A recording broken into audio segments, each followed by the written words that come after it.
acaranya di Gereja Santo Theodorus Liwa. Ibu-ibu, suster, dan bapak-bapak senang atas kunjungan adik-adik semua. Boleh memperkenalkan diri? Boleh. Oh iya. Ibu pengen tahu namanya siapa ya? Sera. Oh iya. Sera. Iki. Salam. Lain. Mimi.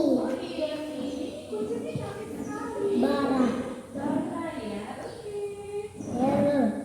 Carol ya, oke. Queen. Terima kasih untuk kehadiran adik-adik semua.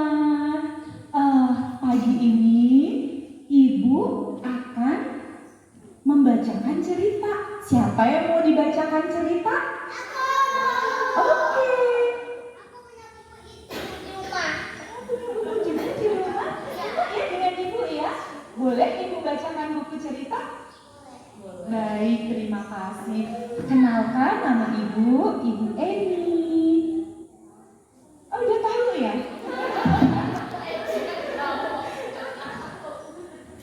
Nah, pagi ini kita mau membacakan cerita tentang anak domba yang tersesat. Apa judulnya? Iya, anak domba yang tersesat. Buku ini ditulis oleh Yudhistira Ikra Negara. Penerbitnya Lingkar Media. Mau dibacakan cerita? Oke.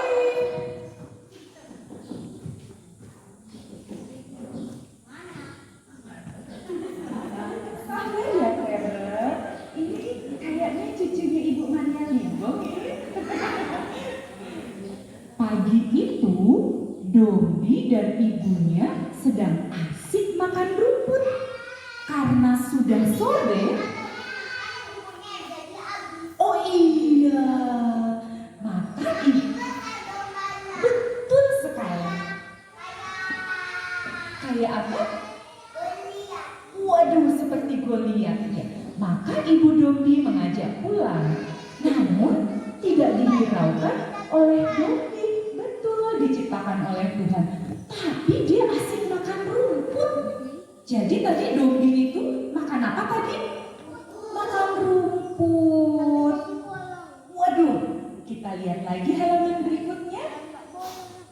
Dombi tetap asik mengunyah rumput. Mana yang mengunyah rumput, Karel? Beberapa saat kemudian dia baru sadar bahwa ibunya dan gerombolan kambing lainnya sudah tidak ada lagi. Jadi tadi Dombi lagi asik apa? Rumput. Terus Dombinya nggak tahu kalau teman-temannya sudah pulang. Jadi Dombinya sendirian dong di situ ya. Kita lihat lagi halaman berikutnya lagi. Sekarang dia baru sadar kalau dirinya sendirian. Padahal matahari sudah mulai tenggelam. Yang itu lubang tidur. Dan serigala biasanya muncul setelah hari telah petang. Petang ini udah mulai gelap ya. Kalau gelap tadi apa yang muncul? Serigala. Oh iya, benar sekali. Kita lihat halaman berikutnya. Dengan rasa takut di hatinya, Dombi kecil berlari dengan sekuat tenaga. Gimana kalau lari? Oke, gitu ya. Wah, benar sekali. Waduh, hebat sekali. Ibu, jangan tinggalkan Dombi sendirian. Teriak Dombi ketakutan. Tadi kenapa Dombi kok ketakutan sendirian? Teman-temannya kemana? Pulang. Dombinya tadi kenapa tidak pulang? Lagi asik makan rumput. Betul, namanya sudah pulang ke kandang. Dombinya ketinggalan ya? Boleh dilanjutkan? Tiba-tiba di tengah jalan, Dombi dihadap oleh seekor serigala besar. "Hai domba kecil, mau lari kemana kamu?" tanya serigala itu. Dombi itu tampak terlihat sangat ketakutan. Ia langsung mencari akal. Tadi dombinya ketemu apa? Serigala besar. Tidak suara awal. Oh iya, bunyinya gimana serigala?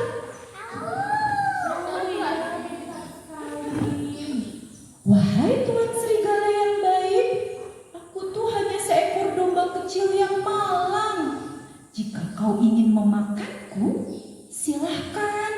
Tapi tolong nyanyikan aku sebuah lagu dengan sulingmu, karena aku ingin menari sebelum kau makan, kata dombi gemetaran. Jadi tadi dombi mengizinkan serigala untuk boleh makan katanya ya.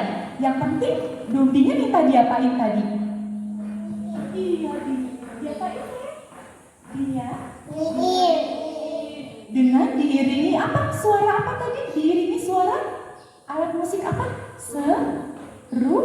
Seruling. Serigala besar itu segera menuruti permintaan dombi dan mulai memainkan serulingnya yang merdu. Dan dombi melompat-lompat menari bergembira. Kalian bisa lompat-lompat nggak? Bisa? Ayo kita bangun, kita lompat-lompat. Bisa? Oh iya, pintar sekali. Waduh, hebat sekali Karel ya. Ada guguk, iya. Ini serigala. Serigala besar itu tidak sadar kalau suara serulingnya terdengar oleh sekelompok anjing gembala. Dengar ada guguknya ya nak ya, yang langsung mengikuti arah suara seruling serigala. Oh iya, kasihan sekali ya nak ya. Jadi tadi serigalanya meniup apa tadi?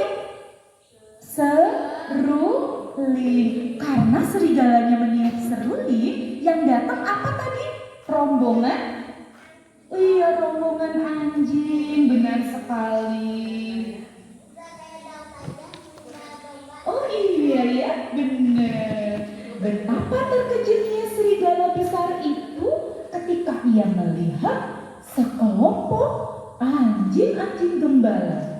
Sebab bukan lagi domba yang akan ia santap, namun ia akan jadi santapan anjing-anjing gembala tersebut. Jadi tadi siapa yang mau dimakan oleh anjing-anjing gembala? Serigala. Kalau serigalanya mau dimakan sama anjing-anjing banyak tadi, berarti serigalanya nggak jadi dong ya makan domba. Iya, dombanya tadi namanya siapa sih dombanya? Dombi. Namanya ya? Iya, domba yang di sini namanya Dombi. Nanti kalian mau kasih nama siapa? Mau gimana? Oke, boleh. Domba kecil ya. Oke. Dengan cepat, anjing-anjing gembala itu mengejar serigala sambil berlari kencang.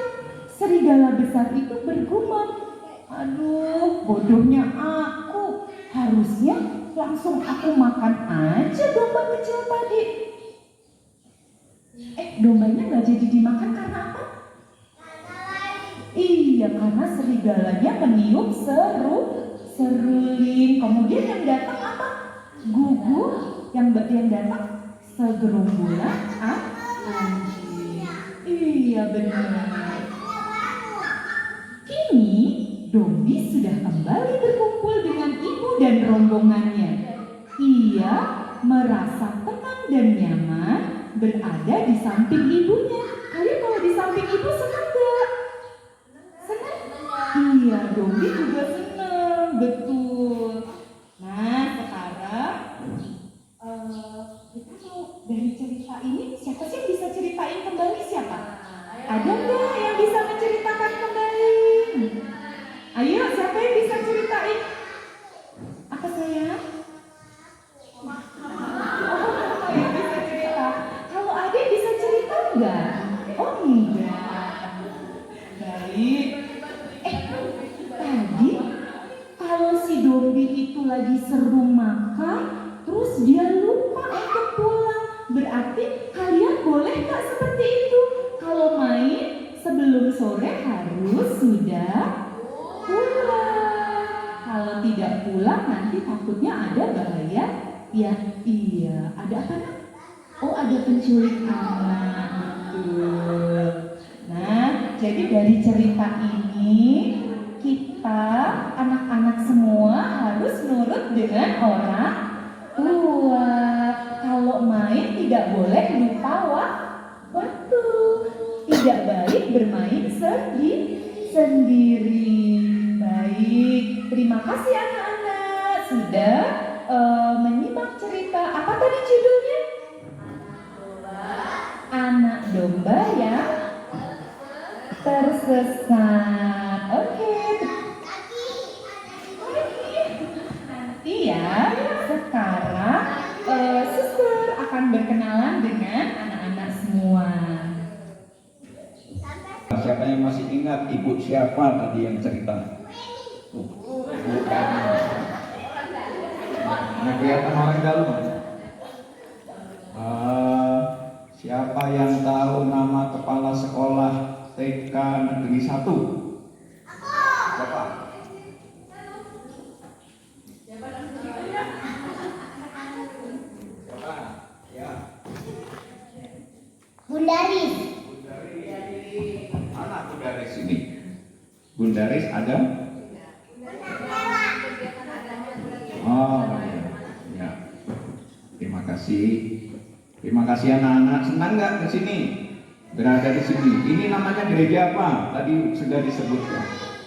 Gereja Katolik. Apa namanya gereja Katoliknya? Gereja Katolik Santo Theodorus. Gereja Katolik Santo Theodorus. Coba diulang sama-sama. Gereja Katolik Theodorus. Ya. Ini ibu-ibu yang hadir di sini, mohon maaf. Ini romo kami. Romo kami ada 2 orang, tidak di tempat. Kemudian para ketuanya juga ini tidak bisa hadir. Jadi saya mewakili kawan-kawan pengurus gereja Katolik mengucapkan banyak terima kasih atas edukasi ini sehingga anak-anak kita ini bisa sampai di gereja Katolik ini dan mau belajar bersama. Mungkin perlu diperkenalkan juga wakil dari guru TK di sini, mohon memperkenalkan di depan.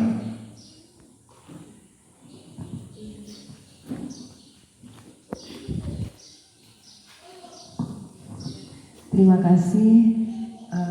Selamat pagi Bapak Ibu semua, suster dan guru-guru TK Negeri 1 Balai Bukit, juga orang tua, bunda-bunda yang bisa ikut serta pada pagi hari ini. Pertama-tama yang kami hormati suster dan Bapak serta Ibu Guru. Saya kenal Bu Antonia sebagai Ibu Guru di SMP Negeri 2 Liwa. Ya, kami mengucap syukur kepada Tuhan Yang Maha Esa. Kita sama-sama semuanya telah dipertemukan di sini, diberi kesempatan untuk hadir di sini bertemu dengan Bapak Ibu, suster, semua yang ada di sini. Kami juga mengucapkan terima kasih Bapak atas sambutannya yang luar biasa. Tepuk tangan dong anak-anak. Tidak disangka ternyata banyak yang menyambut karena sedianya kami hadir di sini untuk mengedukasi anak-anak, menstimulasi mereka mengenal tempat ibadah yang mana memang anak-anak kami di sini terutama yang beragama non-muslim. Sebenarnya jumlahnya ada 9 Pak di sekolah ya. Sebelum perkenalan ya Pak, ada 9 anak, 2 yang Katolik, 6 yang Kristen Protestan, 1 yang Hindu. Tapi yang Hindu tadi sudah izin karena ada keperluan orang tua tidak bisa hadir. Nah, jadi kami di TK Negeri 1 Bali Bukit untuk kegiatan di sekolah memang dipisah. Ada satu program sekolah kegiatan agama. Jadi terpisah antara kegiatan agama yang Muslim dan non-Muslim. Nah, tapi memang jelas kita pahami bahwa mayoritas Muslim lebih banyak. Jadi untuk hari ini 2 kegiatan dilangsungkan secara bersamaan. Yang Muslim mereka kegiatan manasik haji di masjid di Pemda, kemudian yang non-Muslim ke sini. Nah, mungkin harus perkenalan dulu ya Pak ya. Ya, kalau kepala TK sedang mendampingi anak-anak yang Muslim di masjid di Pemda, sedangkan saya sebagai wakil lah Pak. Nah, mendampingi anak-anak yang Muslim. Kami membawa 2 orang guru, 1 Bunda Ayu, iya, dan yang kedua Bunda Lesti. Iya, tidak masalah ya Pak, walaupun bunda-bunda ini memang dari agama yang berbeda dengan kita, ya. Tapi mereka juga mau peduli, mereka juga mau mengenal. Terutama tadi Bunda Ayu sampaikan, saya belum pernah lebur ke gereja Katolik, juga Bunda Lesti. Ya udah, kalau gitu selamat datang di gereja Katolik ya Bunda-bunda. Ya, demikian juga anak-anak kami ini tadi sudah kenalan dengan Bunda Antonia. Kami berharap Bapak membantu anak-anak ya, sama-sama kita mendidiknya, mensimulasi, mengenalkan mereka seperti apa sih tempat ibadah agama Katolik. Nah, lalu bagaimana sih cara-cara beribadahnya, mungkin seperti itu. Dan nanti kami berharap juga kita dibawa berkeliling untuk mengenalkan gereja atau bangunan-bangunan yang ada di sini, ya. Apa saya? Oh ya. Tadi namanya gereja sini gereja apa? Gereja Katolik. Nah, gereja Katolik itu di seluruh dunia, sekali lagi di seluruh dunia, pimpinannya adalah gambar yang di depan. Namanya Paus, bukan Paus, ya, tapi Paus sebutannya. Sebutannya adalah Paus, lalu nama lengkapnya ini Paus Fransiskus. Siapa? Paus Fransiskus. Coba diulang. Paus Fransiskus. Nah, itu gambarnya seperti di depan. Jadi di seluruh dunia semuanya orang Katolik adalah hanya satu pimpinannya, yaitu Paus Fransiskus. Paus Fransiskus ini adalah paus yang ke 266. Ya. Jadi Paus Fransiskus ini adalah paus yang ke-266. Nah, paus ini sudah menduduki jabatan sebagai paus sudah 10 tahun. Jadi tahun 2000, sekarang tahun berapa anak-anak? 2000? Iya, 2023. Nah, paus ini menjadi paus 2013. Nah, bisa kita bayangkan kalau ini paus, ini pimpinan gereja Katolik seluruh dunia adalah yang 200. Bisa makan. Oh iya, bagus sekali pertanyaannya. Memang paus bisa makan. Iya, paus ini sangat senang makan. Ini umurnya sudah 87 tahun. Ya. Iya. Jadi paus ini lihat, sudah tua belum ya? Gambarnya itu sudah tua belum? Lihat gambarnya. Masih muda atau sudah tua? Dan tua. Iya. Jadi ini sudah usianya 87 tahun. Jadi bisa kita bayangkan. Nah, kenapa kok mungkin Bapak Ibu yang melihat ini kok paus semuanya sudah tua? Kenapa? Ya, kalau tahun 2013 Ini sekarang tahun 87. Sekarang sudah usia 87 tahun. Berarti diangkat tahun 2013, berarti 10 tahun yang lalu. Jadi sudah usia berapa? Nah, kenapa seperti itu kok paus bisa rata-rata sudah tua? Nah, sekarang kita lihat seorang romo, pimpinan gereja Katolik di sini adalah panggilannya romo. Ini pendidikannya bisa lulus menjadi romo itu 10 sampai 13 tahun baru boleh menjadi romo. Bisa kita bayangkan 10 tahun masih ditambah. Ya, itu. Nah, kalau dia lulus SMA, kemudian kuliah, jadi seorang romo bisa umur berapa? Terpilih menjadi paus, ini tidak semudah itu. Nah, ini tinggalnya di Vatikan. Vatikan itu negara ya, negara tapi kecil. Jadi, nah Bapak Ibu, nah kalau tadi pimpinan gereja Katolik adalah Paus Fransiskus, di sini karena Vatikan itu negara, maka ada perwakilan, ada duta besarnya. Di Indonesia ada duta besarnya.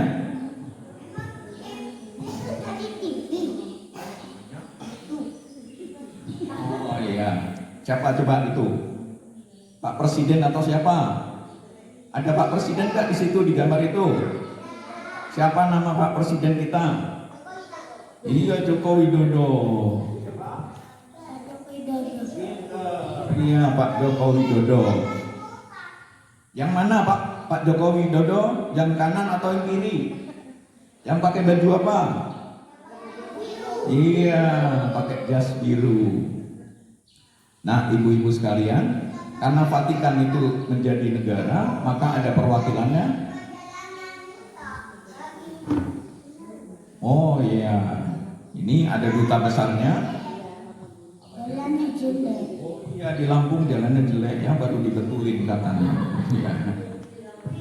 Nah ini duta besar sekarang namanya adalah MGR, itu singkatan dari Monsinyur. Monsinyur, ya, Monsinyur itu sama saja dengan uskup. Ini namanya Piero Piobo. Ini juga sudah tua. Ini baru saja ke Bandar Lampung, ya, mengunjungi karena kita agama Katolik yang di Lampung, umat kita baru saja mempunyai Bapak Uskup baru, maka duta besarnya hadir di Bandar Lampung. Jadi begitu. Nah, jadi yang pertama tadi ada paus, kemudian ada duta besar, terus yang di urutan pertama di Indonesia, pimpinan tertingginya adalah yang disebut dengan kardinal. Satu negara satu. Nah ini kardinal kita sekarang namanya Kardinal Monsinyur Ignatius Suharyo. Nah, apa gunanya kardinal ini? Jadi kalau Bapak Paus tadi Fransiskus perlu sesuatu, info-info dan sebagainya, maka yang dipanggil bukan romo, bukan uskup, tapi kardinal ini wajib datang ke Roma. Ya itu. Maka sering disebut bahwa gereja Katolik atau umat Katolik itu ada sebutannya Katolik Roma, karena pusatnya di Roma. Nah ini kardinal. Iya. Nah tadi saya katakan, nah di bawah kardinal tadi kan kemudian ada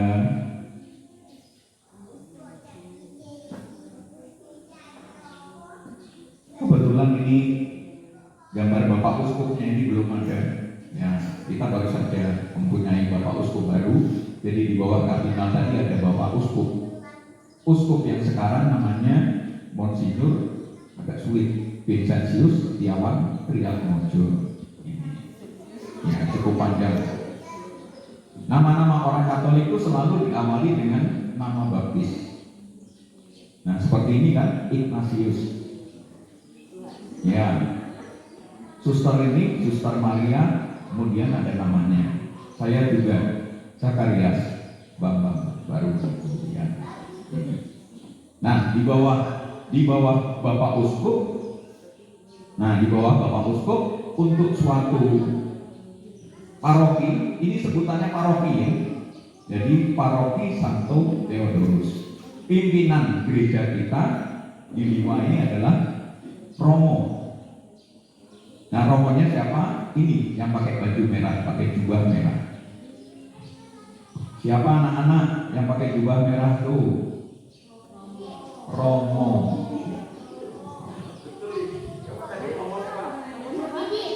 Romo ini orang ganteng ini. Ya. Ya. Jadi panggilannya adalah Romo Didi. Jadi Romo ini, nah Bapak Ibu, memang di Katolik ini agak banyak istilah-istilah mungkin Bapak untuk ibu-ibu ini asing. Kok di belakangnya ada OFM? Kalau suster ini nanti dijelaskan suster sendiri. Di belakangnya ada FSGM. Karena apa? Komunitas. Itu komunitas. Atau sebutannya dalam istilah Katolik ordo. Itu ordonya apa? Komunitasnya apa? OFM. Komunitas atau ordonya apa? FSGM. Ada lagi yang belakangnya SJ, SCY dan sebagainya. Nah, tadi ada Romo kepala, ini ada Romo wakilnya, yaitu yang sebelah kiri. Ini namanya Romo Stefanus Suprobo. Ini juga OFM. Jadi yang pimpinan Gereja Katolik di Liwa ini adalah ordonya atau komunitasnya OFM. Gitu. Nah, kemudian mungkin tadi kalau ada pertanyaan nanti boleh bertanya. Kemudian saya akan menjelaskan ini tentang salib. Ya, kok salib Katolik itu ada patungnya. Kemudian, wah, orang-orang Katolik itu menyembah patung. Mungkin pernah dengar seperti itu. Kok ada patungnya? Ada salib tempat lain kok nggak ada patungnya? Nah, salib ini ada yang ke atas, ada yang ke kiri dan ke kanan. Yang ke atas itu adalah hubungan dengan Tuhan, yang ke kiri dan ke kanan itu dengan sesama manusia. Nah, patung ini sebutannya dalam istilah Katolik adalah korpus. Ya, korpus. Kenapa ada korpusnya? Karena umat Katolik menghormati pengorbanan Tuhan Yesus. Ya, nanti kalau nggak ada korpusnya, siapa yang dikorbankan? Nah, kemudian di atasnya ada intri. Selalu di Katolik itu selalu ada begitu. Ada tulisan intri, ada patungnya, ada korpusnya. Intri itu di Indonesia kan menjadi imam raja orang Yahudi. Nah, nanti kalau ibu-ibu dan anak-anak masuk gereja, salibnya berbeda lagi. Sama-sama bentuk salib tapi berbeda. Itu ada namanya, yaitu salib San Damiano. Ya, tapi sama. Ada gambarnya, ada patungnya. Sampai di sini mungkin jelas atau bingung? Ya. Nah, ibu-ibu yang terkasih, setiap gereja, setiap paroki, ini kan sebutannya paroki, ada pengurusnya. Selain Romo, di bawah Romo itu, jadi kita di Lampung Barat dan pesisir itu terbagi kalau istilah dalam Katolik adalah stasi. Sini di stasi pusat di Liwa, kemudian ada 6 stasi lagi terbagi sampai ke pesisir. Jadi Romo tugasnya adalah memimpin ibadat. Kalau dalam istilah kami namanya misa atau ekaristi. Romonya keliling. Ya, ada yang dari sini ke pesisir 2,5 jam. Ada juga namanya ke Majis Basongan, jauh dan naik gunung. Ada yang sampai Sumber Jaya, sampai Wai Tebu. Itu tugas romo, memimpin ekaristi atau misa. Lalu dari mana uangnya? Kita perjalanan ke sana aja kan butuh BBM. Dari mana uangnya? Uangnya dari umat secara sukarela. Jadi kita tiap kali misa di gereja, ini ada namanya persembahan. Jadi umat itu ada yang ngasih 5.000, anak-anak ada yang 2.000, bukti 1.000, ada yang 10.000, yang minggu terkumpul. Ini juga dana ini untuk operasional para romo. Nah, nggak ada yang lain lagi, gitu. Nah, mungkin ini, nah kita di sini ada 2 romo, lalu ada ketua namanya Dewa Pastoral. Jadi ini semuanya tidak digaji. Nah kalau untuk gereja ini ya, semuanya itu tugas melayani. Kemudian ada ketua stasi. Tadi saya jelaskan ada 7 stasi. Ya, itu. Nah sampai di sini mungkin ibu-ibu kalau ada pertanyaan silakan. Ada kan yang ditanya?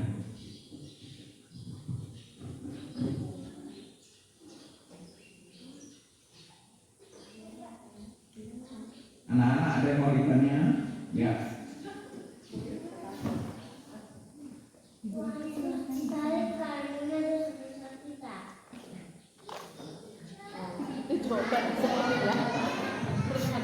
Ya, ini pernyataan ya. Tuhan Yesus disalibkan untuk menebus dosa-dosa kita. Ya, ini memang iman kita mempercayai itu. Jadi iman kami baik Katolik maupun Kristen Protestan percaya seperti itu, ya, untuk menebus dosa-dosa kita. Terima kasih ya diingetin ya. Nah mungkin dari saya sedikit itu. Nanti kalau ada pertanyaan dipersilakan. Mungkin suster akan menambahkan apa yang saya jelaskan mungkin kurang. Nah, mungkin kalau ada pertanyaan, kok suster nggak menikah, romo nggak menikah, biar dijawab suster. Selamat pagi anak-anak. Di sekolah diajarin nyanyi nggak? Diajarin nyanyi sama guru coba. Nyanyi apa di sekolah? Yang bisa.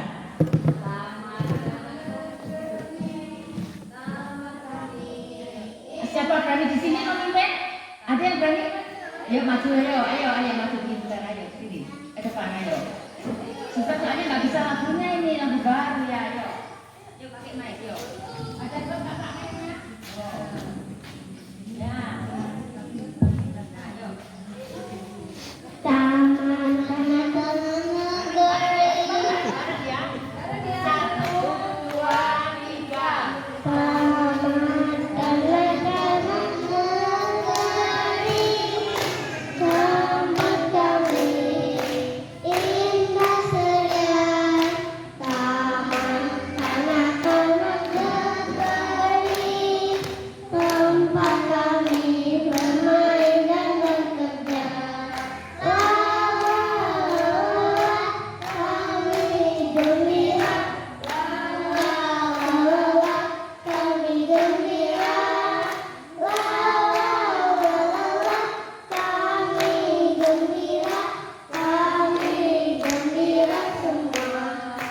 Pagi-pagi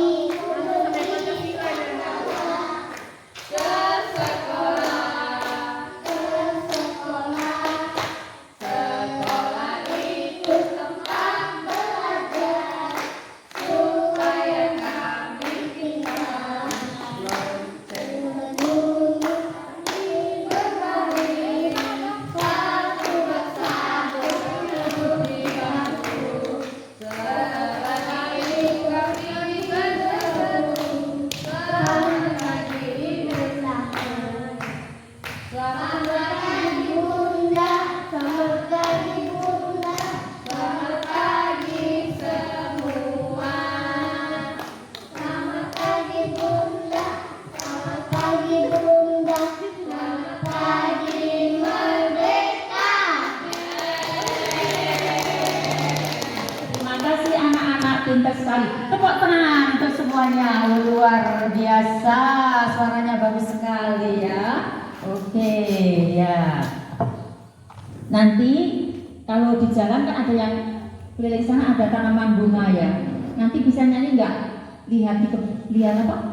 Lihat kebunku nanti ya sambil jalan ya, disimpan nanti dulu. Nah sekarang saya akan nyetir lebih pada untuk ibu-ibunya ya. Tadi Pak Bambang mengatakan bahwa kerja untuk gereja itu tidak dibayar sosial. Nah sekarang pertanyaannya, saya kesini ngapain gitu loh? Nggak punya sekolah. Tadi ibu siapa? Nggak ada sekolah Saverius katanya. Iya nggak ada sekolah Saverius. Kami di sini bekerja untuk gereja. Dibayar nggak kira-kira? Ibu-ibu, bayar nggak saya? Jadi saya sebagai suster tidak menikah dan tidak digaji. Uang saku nggak punya juga. Loh, terus gimana? Ya itu tadi. Jadi kalau romo, suster, paus, kardinal, uskup itu kerja tapi tidak digaji. Lalu kami kerja untuk siapa? Untuk Tuhan lewat sesama. Kalau tadi salibnya kadang ke atas ada yang begini, maksudnya kita menghadap untuk Tuhan, berdoa untuk Tuhan, lalu kita bekerja untuk sesama. Kita juga berdoa untuk sesama. Itu ya. Jadi kami bekerja tidak digaji. Romo, suster semua tidak digaji dan tidak menikah. Kemudian tadi Pak Bambang mengatakan kenapa uskupnya juga sudah tua. Jadi untuk menjadi uskup itu harus melalui menjadi pastor dulu. Pendidikan pastor cukup lama. Itu normal kalau 10 sampai 13 tahun. Ada yang lebih karena ketika mereka selesai filsafat masih ada lagi kuliah tentang matematika, fisika dan yang lain-lain sehingga kadang-kadang menjadi 15 tahun baru ditabiskan menjadi imam. Gitu. Ada yang sudah S3 belum ditabiskan juga untuk menjadi imam. Begitu. Lalu tadi Romo itu OFM ya. OFM itu nama perkumpulannya atau kalau kami bilang nama ordonya atau nama tarekatnya. Kalau saya namanya Sira Antonia, belakangnya FSDM, Fransiskan Santo Diodos Martir. Nah, suster yang di belakang namanya Ser Sebastiana itu asalnya dari Timor Leste. Dia di sini untuk belajar bahasa Indonesia. Maka ketika belajar Indonesia suruh ngambil sendok, dia ngambilnya wajan gitu loh. Nah itu, jadi dia masih belajar bahasa Indonesia. Nanti kalau sudah ini dipulangkan kembali ini mau dideportasi nih tahun depan habis visanya dia. Ya, nggak bisa lagi diperpanjang. Jadi saya atau kami FSGM itu kami pusatnya ada di Jerman, ya. Kemudian berkembang kemana-mana, ada ke Belanda, ke Amerika, ke Jepang dan sebagainya, ke Brasil, terus ada ke Indonesia, terus ada yang ke Timor Leste. Maka surat kami juga ada yang bertugas di Belanda, ada yang bertugas di Jerman, yang ke Indonesia, ada yang di sana, begitu loh. Jadi seperti itulah kira-kira bahwa kami para biarawan-biarawati, kalau kita sebutnya biarawan-biarawati, kadang-kadang kalau di jalan itu mereka, kalau aku naik mobil itu bersama orang yang sama dengan ibu ya, maaf ya saya boleh tanya enggak, suster nikah enggak? Enggak, kenapa enggak nikah? Memang kami sudah berkomitmen, kami hanya bekerja untuk Tuhan melalui sesama, supaya kami itu fokus hanya untuk Tuhan. Jadi enggak mikirin anaknya. Yang bertanya? Nah, kemudian di Indonesia itu ada banyak sekali tarekat atau ordo atau persekutuan yang tadi ya. Jadi romo-romo itu ada yang OFM, ada yang PR, ada yang MSF, ada yang SCY, ada yang SC. Nah, terus tadi kalau gitu makanya dari mana loh? Kami biasanya punya karya. Misalnya di Tanjung Karang kami punya sekolah Fransiskus ya. Fransiskus TK, SD, SMP di Pasir Gintung, SMA di Kedong Meneng, Labuan Ratu, TK, SD ada di Pahoman misalnya. Lalu di Kota Bumi kami punya rumah sakit Maria Regina, di Batu Raja punya rumah sakit Antonio, punya TK, punya SD dan sebagainya. Ini ada sebagai contoh. Juga kami punya asrama, tapi kalau asrama kami biasanya itu lebih pada karya sosial atau kami punya panti asuhan juga untuk cewek-cewek. Nah, kalau romo-romo OFM ini asetnya apa? Aset mereka itu adalah anak-anak. Anak-anak itu siapa? Anak-anak panti asuhan. Nah, saya kemarin bulan Januari mengirim 2 anak ke Jakarta yang ibunya meninggal ketika melahirkan anak itu. Saya mengantar anak ke Jakarta, satu umur 3 tahun, satu umur 6 tahun. Satu tak kirim ke Pondok Sipunjang untuk anak-anak di bawah 6 tahun. Lalu yang udah 6 tahun ke Vincentus yang anak-anak tentang TK, SD, SMP, SMA sampai perguruan tinggi. Jadi itu kalau romo-romo FM itu asetnya adalah anak-anak yaitu panti asuhan. Lalu uangnya dari mana? Biasanya mereka di gereja minta sumbangan. Misalnya minggu ini ke gereja A, minggu besoknya bulan depan ke gereja B gitu loh. Dan ada banyak donatur. Saya hanya berpikir ketika kita bekerja untuk Tuhan itu banyak orang yang berbelas kasih. Asal untuk Tuhan, bukan untuk diri sendiri. Itu saya merasakan itu. Karena kita percaya pada kuasa Allah yang luar biasa. Jadi kalau sama anak-anak kami punya panti asuhan juga di Presewu untuk anak-anak cewek, itu juga banyak sekali donatur-donatur yang memberi bantuan kepada kami. Karena lagi-lagi kalau untuk orang lain pasti banyak sekali untuk Tuhan. Karena kami percaya Tuhan katakan ketika kamu membantu orang-orang yang miskin, orang yang sama dengan kita membantu Tuhan. Gitu loh. Dalam Injil Matius ya, ketika kamu berikan yang paling hina itulah kau membantu saya. Kalau udah jadi romo, jadi suster, berarti harus sekolah, pendidikan. Ya. Kalau untuk jadi suster minimal SLTA. Tapi setelah itu nanti biasanya kuliah lagi. Yang penting jadi suster dulu. Udah di Oh gitu. Oh ya. Oh iya, iya betul. Iya. Jadi suster dulu, baru nanti kuliah lagi. Apalagi zaman sekarang kan kayaknya S1 itu kayaknya hanya sama dengan SLTA ya. Jadi banyak suster kami yang udah tua ambil S2, S3 kayak gitu ya.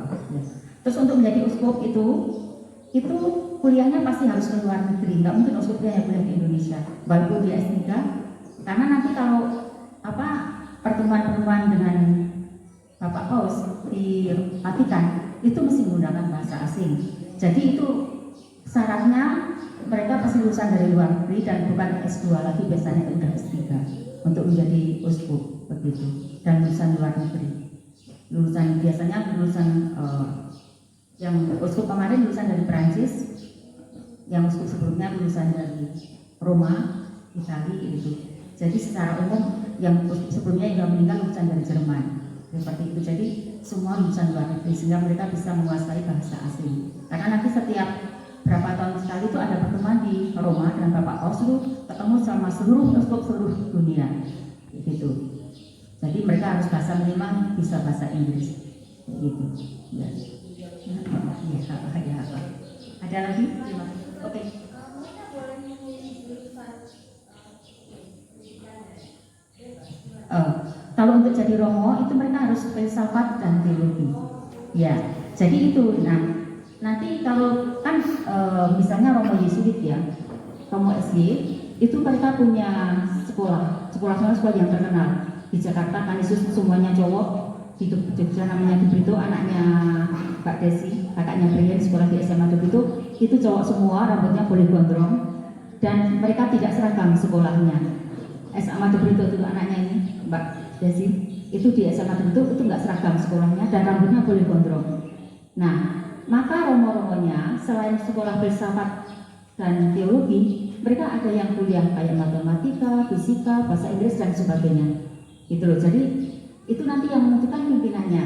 Kalau misalnya ini romo ini dia bakatnya kemana? Oh kayaknya fisika pintar deh, kuliah fisika.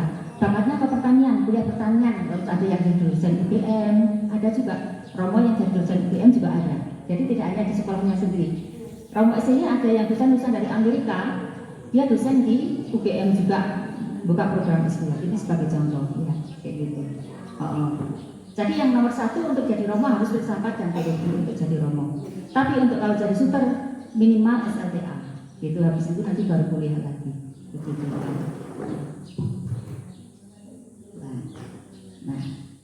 Nah, terus kalau seperti kami juga ada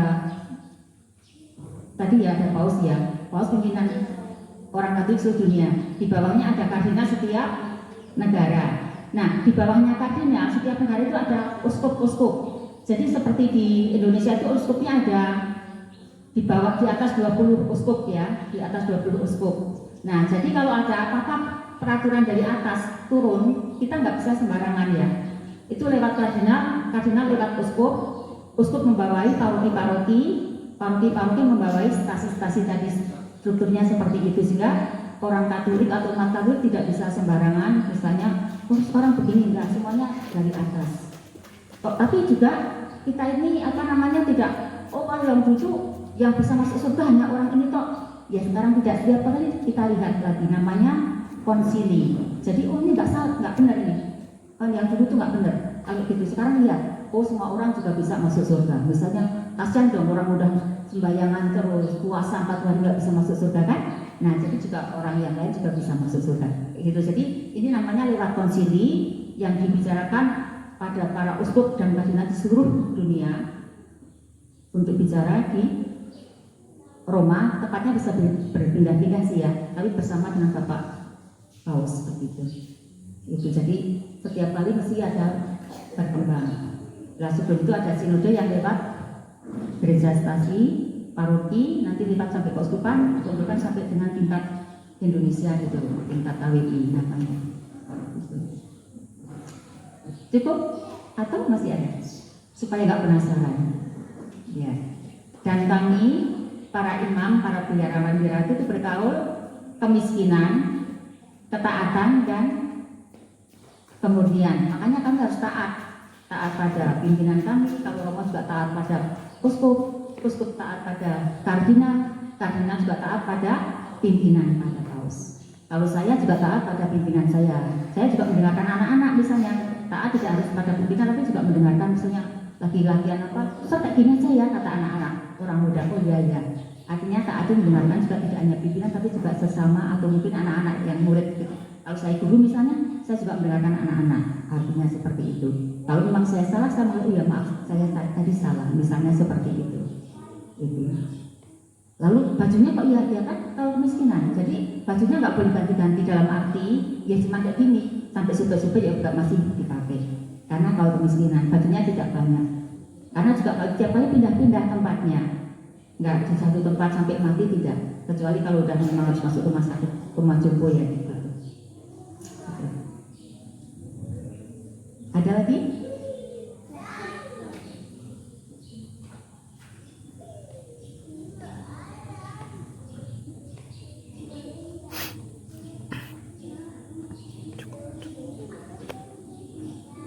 Cukup atau masih?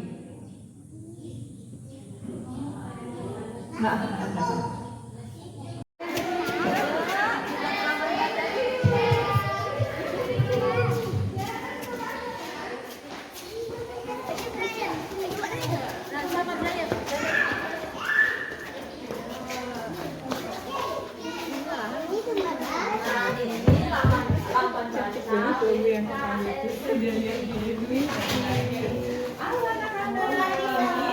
Baca di gereja. Jadi semua umur boleh untuk baca-baca di sini, boleh dipinjam untuk bawa pulang gitu. Ada buku kopi, banyak ya. Ada sudah bisa membaca. Sudah dibikin ya. Oh iya ya. Oh iya. Yang mana ya Kak Eci? Sebentar. Yang ini bukan. Oh Devi, yang mana ya? Yang putih. Aduh, ibu lupa naruhnya lagi. Itu pemilik kawasan jadi Iya. Oh iya, dapat buku ya. Mata ya. Setelah ini kita ke gereja ya, boleh. Yuk kita ke gereja.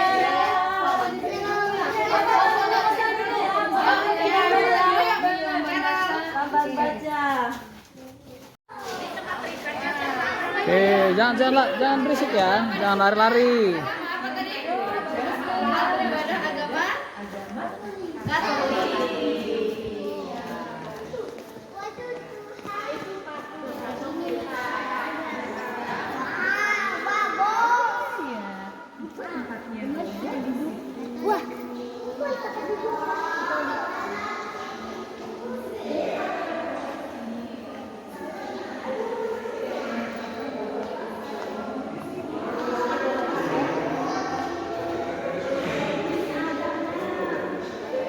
Duduk.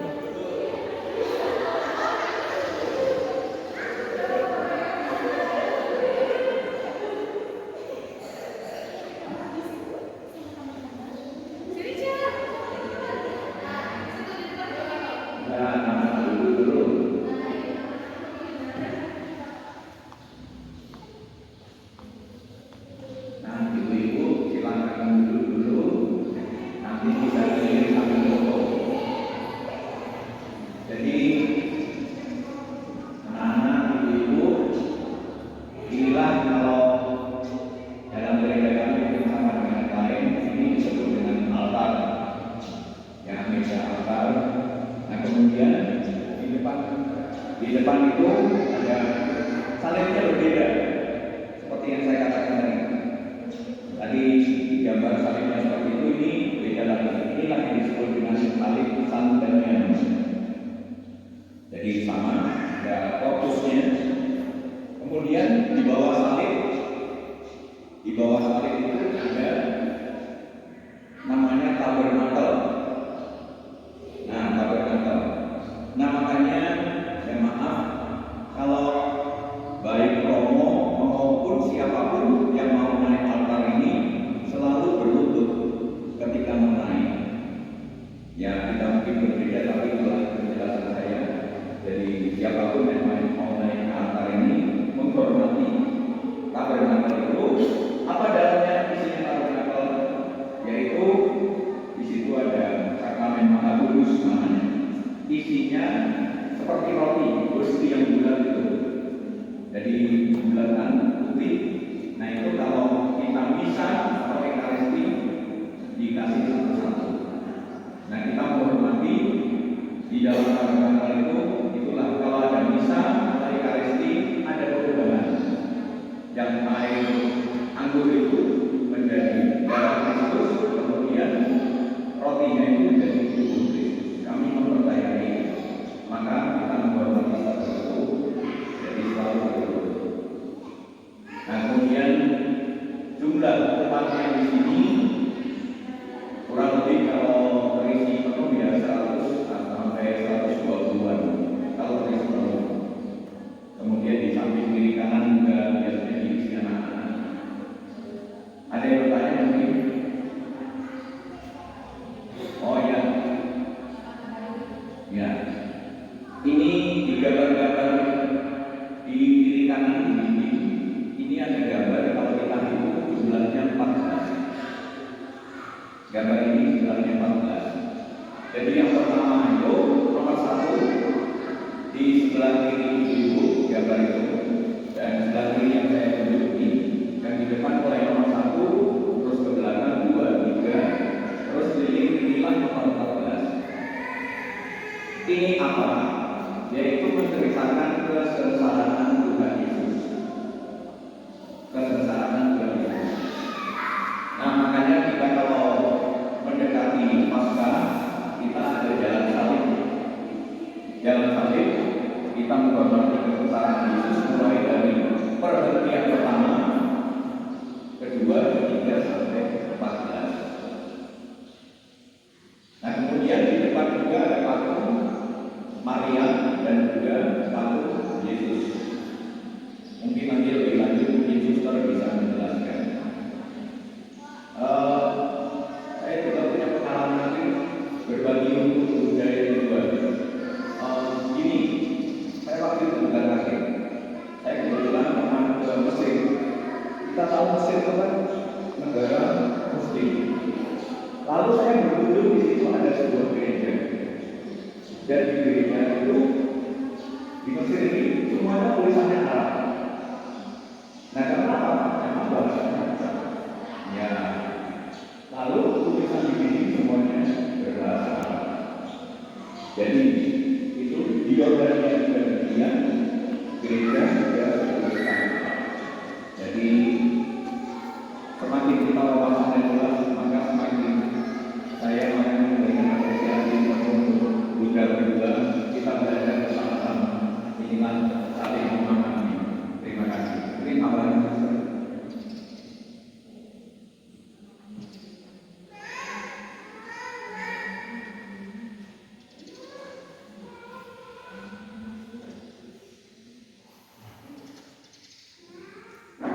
Di sebelah sana ada patung Bunda Maria. Di sebelah situ ada patung Tuhan Yesus. Orang sering mengatakan orang itu menyembah patung. Kami tidak menyembah patung. Kami menyembah Allah. Allah yang satu yang saling satu. Hanya karena Bunda Maria itu adalah Bunda Yesus,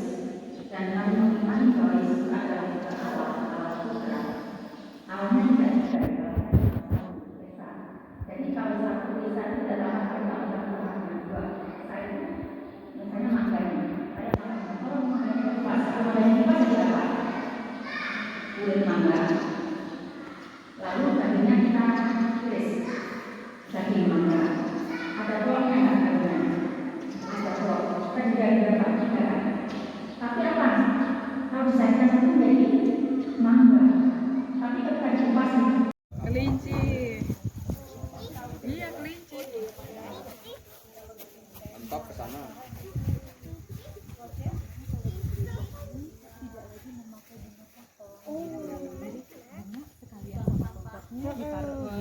Jadi nggak dirusak ya. Ini dari ada rongsokan di rumah dikumpulin tiap hari Minggu ini. Oh gitu ya.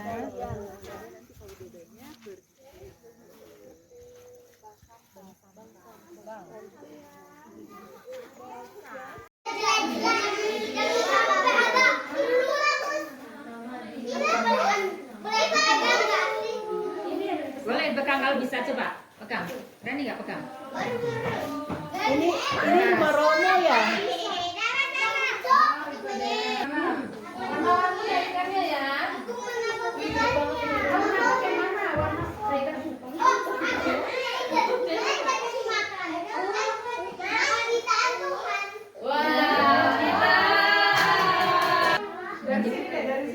Pelangi-pelangi bisa nggak? Anak-anak bisa. Anak-anak nyanyi pelangi-pelangi bisa nggak ciptaan Tuhan? Sarah, coba suster ngomong, Nyanyi pelangi-pelangi. Pelangi-pelangi. Nyanyi. Alangkah indahmu. Pelangi hijau di langit yang biru. Pelukisku agung, siapa gerangan. Pelangi, pelangi, ciptaan Tuhan.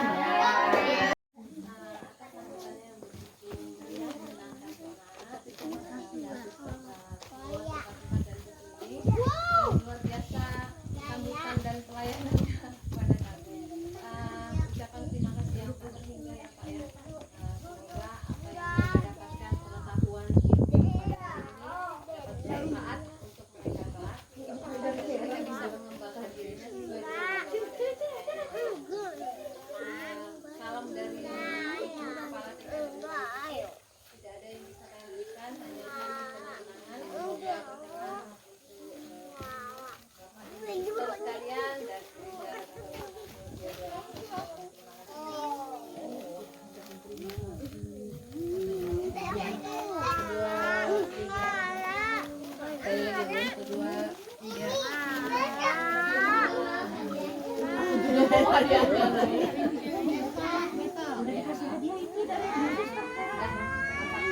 Ya, saya atas nama Gereja Katolik Paroki Santo Theodorus Liwa mengucapkan banyak terima kasih juga khususnya untuk guru dan juga anak-anak kita yang telah berkunjung dan juga berkenan keliling, bahkan masuk gereja juga masuk pastoran, ini namanya pastoran, dan juga sudah diberi penjelasan oleh suster. Semoga ini semuanya menjadi berkat untuk kita dan juga sesama kita. Demikian, terima kasih. Kami tidak bisa memberikan sesuatu, hanya inilah yang bisa kami berikan. Demikian, salam untuk kepala sekolah, Pris, dan juga guru-guru lain. Terima kasih.